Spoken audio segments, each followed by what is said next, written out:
Assalamualaikum dan salam sejahtera. Saya Nurul Humairah, wartawan TV PSS SMK Sikurau melaporkan secara langsung dari SMK Sikurau di mana satu program berprestij sedang berlangsung iaitu Majlis Pelancaran Highly Immersive Program atau HIP 2025.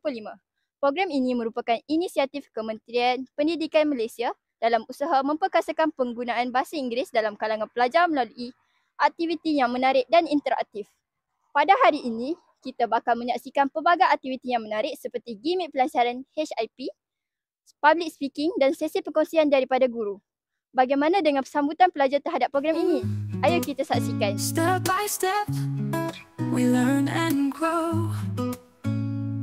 With courage, let the knowledge flow.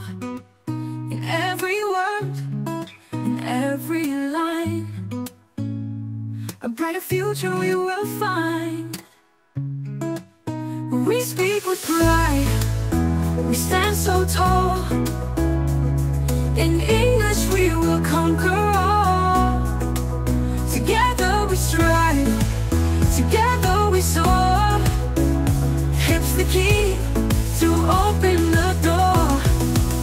With friends we share, with joy we... Bersama saya, Teacher Junaida selaku Guru Kanan Bahasa SMK Sikurau. Good morning, Teacher. Good morning. Bolehkah Teacher ringkaskan tentang aktiviti yang akan dijalankan bagi menjayakan program HIP 2025 ini? Okey, terima kasih. Untuk soalan tu, kita ada beberapa aktiviti yang kita jalankan sepanjang program ini. Okey, antaranya kita ada HIP Interactive Board, which is pelajar boleh salin lah word setiap hari yang akan diletakkan di sebelah kantin tu. Kita juga ada Speakers Corner di mana students boleh buat persembahan pada setiap hari Selasa untuk meningkatkan lagi keupayaan untuk berbahasa Inggeris. Tahun ni juga kita memperkenalkan aktiviti baru which is melalui online lah. Kita ada Instagram HIP. Okay, program tu kita akan upload video berkenaan dengan words juga, less common lexics words which is yang pelajar boleh guna untuk menulis dalam bahasa Inggeris atau bercakap dalam bahasa Inggeris guna perkataan yang kita perkenalkan yang akan kita upload lah dekat Instagram. Adakah HIP dapat membantu pelajar dalam menggunakan bahasa Inggeris? Semestinya HIP dapat meningkatkan lagi keupayaan pelajar untuk berbahasa Inggeris sebab kita ada HIP Interactive Board tu, for example, untuk memperkenalkan lagi vocabulary kepada pelajar supaya pelajar gunalah dalam esei, dalam berinteraksi. Aktiviti yang dijalankan pun saya rasa semuanya menjurus kepada penggunaan bahasa Inggeris. Okey, tak kiralah dari segi percakapan atau penulisan.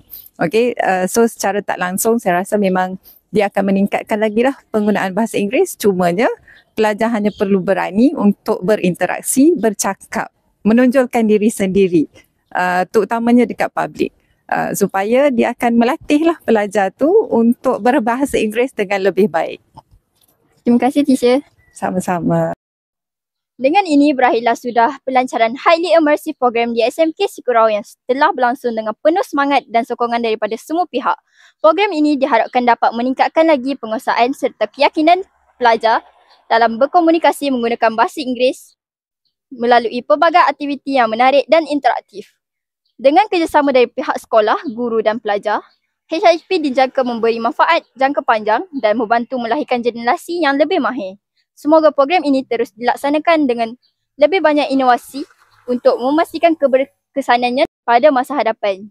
Terima kasih juga diucapkan kepada kru TV PSS yang bertugas pada hari ini iaitu Amirah sebagai pengarah, Jana Dafazana sebagai juru kamera dan Fatihah sebagai editor. Sekian itu saja daripada saya, Nurul Humairah, wartawan TV PSS SMK Sikurau.